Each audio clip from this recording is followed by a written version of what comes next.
Okay, kwa majina naitwa Beauty James Kibona, maarufu kama Bless Kinyambo. Hilo ndio jina langu mimi. Mimi ni mwigizaji kutoka mkoa wa Mbeya. Ila mimi ni mzaliwa wa mkoa wa Songwe lakini naishi Mbeya kwa sasa na familia yangu. Kwa hiyo nimefurahi sana kushiriki tuzo za VOA FM. Kitu kubwa ambacho mimi kimenifanya nishiriki kwa sababu kwanza mimi napenda kazi yangu ya sanaa. Kwa hiyo napoona kama familia yangu imeandaa kitu kama hichi, kitu sana mambo ya sanaa, nipo popote na kwenda kwa sababu hii ndio kazi yangu mimi.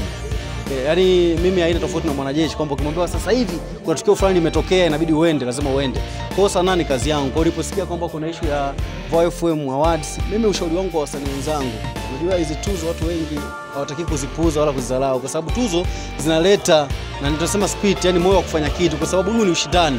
Kwa tuzo zina inspire mtu kufanya kitu ambacho ni bora zaidi. Kwa mfano kama leo hii nimefurahi sana, kuna baadhi ya wasanii ambao wamekosa tuzo. Ina maana wanaondoka na asili kwenda kuandaa kitu ambacho ni bora zaidi ili mwaka unaokuja kutokea tena hizo tuzo waweze kushiriki. Kwa hiyo naamini kabisa tuzo ni chachu ya kufanya watu waendelee kutengeneza kitu ambacho ni strong. Kwa hiyo naamini kabisa mwaka ujao usikiandalia hizo tuzo ni balaa watu